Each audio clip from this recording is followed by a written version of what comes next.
Good afternoon and welcome to another AP US History video with Mr. Pate. Today we are going to be looking at early colonial angst. We have three essential questions we want to explore. First, what was the purpose of the British colonies? Second, why did the colonists come to resent the British? And third, what issues led to colonial rebellions? So here we go. We'll try and answer these as we go. First thing we've got is mercantilism. Mercantilism was a system that empires used as they got colonies to enrich themselves. How was this going to happen? The general big picture idea of mercantilism was that the mother country, in this case Great Britain, would be having colonies which would do two things for them. Number one, provide raw materials, which we'll explore in a minute. And second, then those raw materials could go to Great Britain or any other mother country, and then the manufactured goods would come back to the colonies, and the colonists would be markets to sell those to. Now, they would pay less for the natural resources, the raw materials.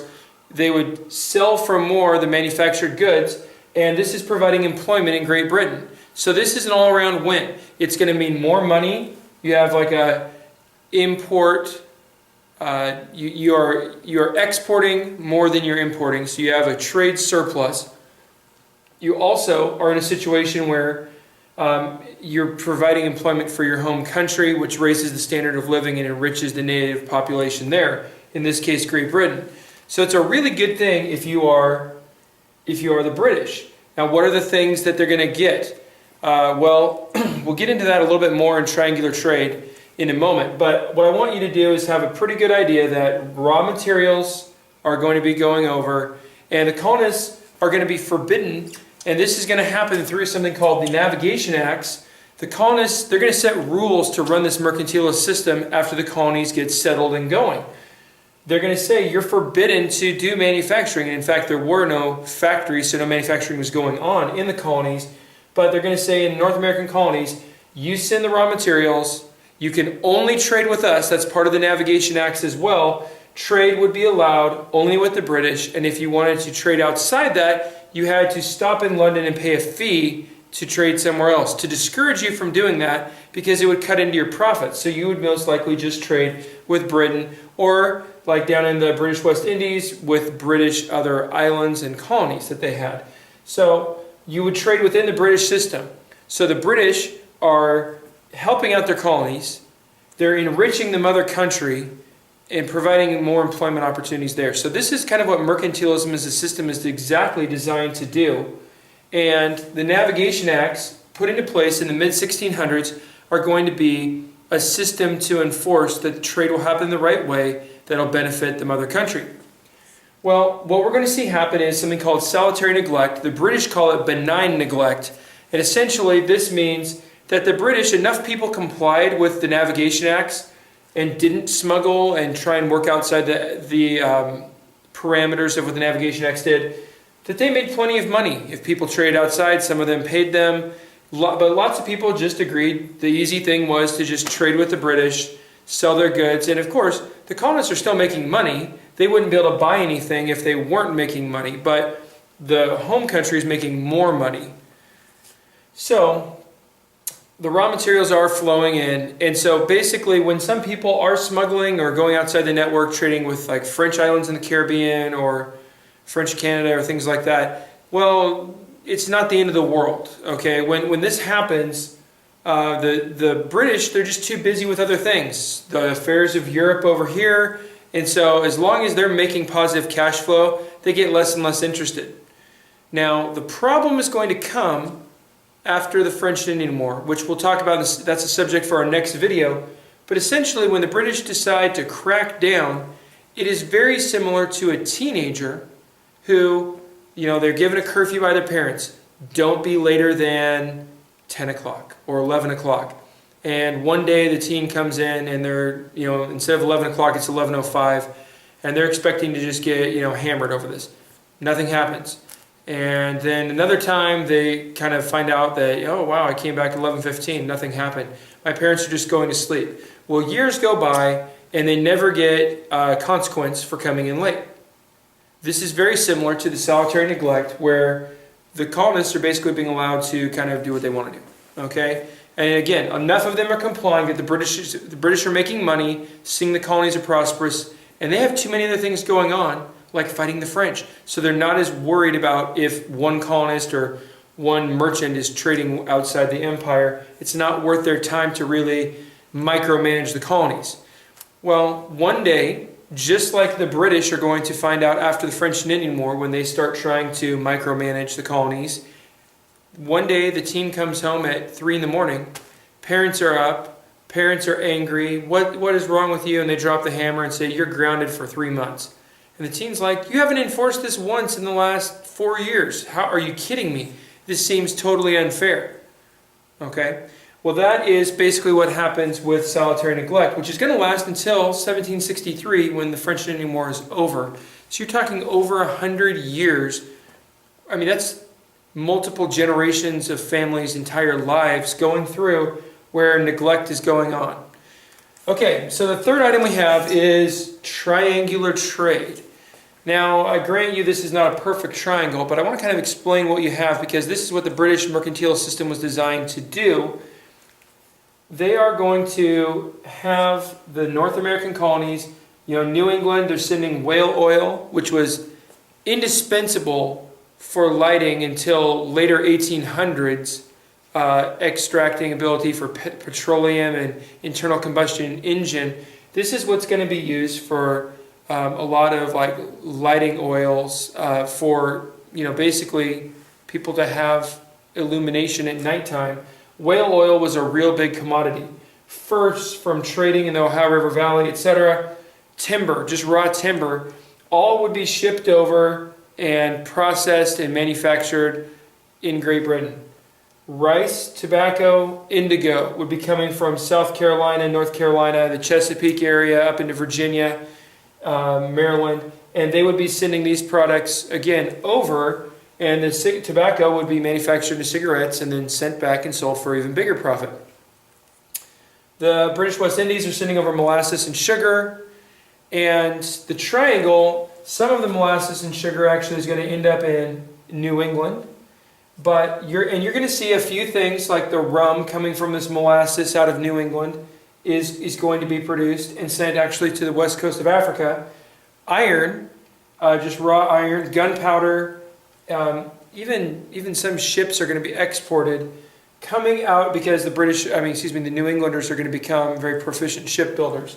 So you have out of the Caribbean and east coast of the United States today, British colonies, you have a variety of products. The idea is they would all be shipped to Great Britain, manufacturing would occur and processing, and then the manufactured final goods would come back to the Caribbean or New England or the southern colonies, and they would be sold for a greater profit.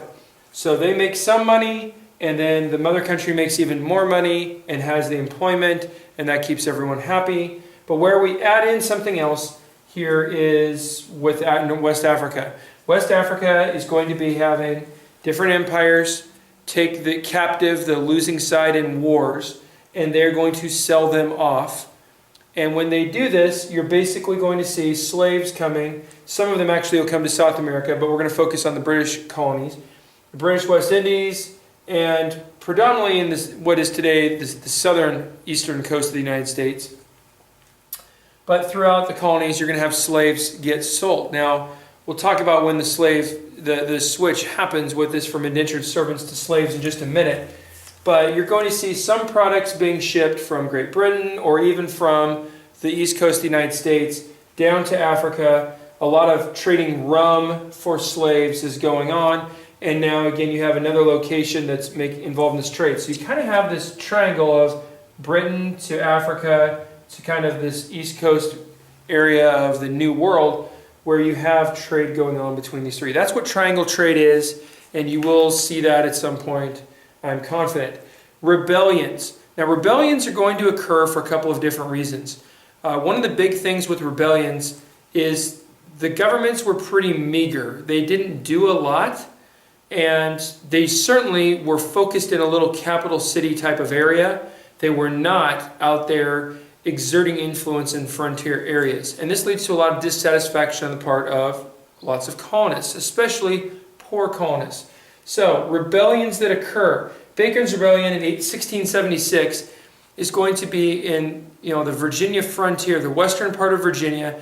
You're going to have former indentured servants. They are now in a situation where these former indentured servants have been given the land that is tougher to clear, it's not as good soil, and they don't have any roads to it, so it's a very hard existence, and they're suffering Native American attacks because they're encroaching on Native American territory, and the Native Americans don't like this. But the government of Virginia, based in Jamestown, is doing nothing about it.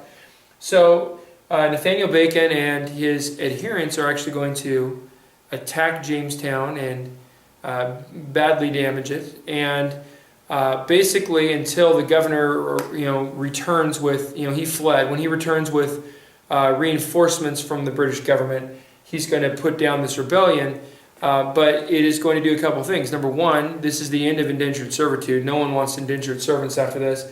And secondly, you're going to see that it serves notice to the richer vested interests. The people who were given, a royal appointment to have a tract of good land, a large stretch of land that they could make a plantation on over in coastal Virginia. These people are going to go, ooh, we can't just, ignore and mess with these people. So it's a dissatisfaction with government services is what it really boils down to, and feeling like the deck is stacked against the poor in favor of the rich. The Paxton Boys. The Paxton Boys have a desire to, again, be protected from Native American attacks. They also want the government to push out Native Americans and provide more farmland for them.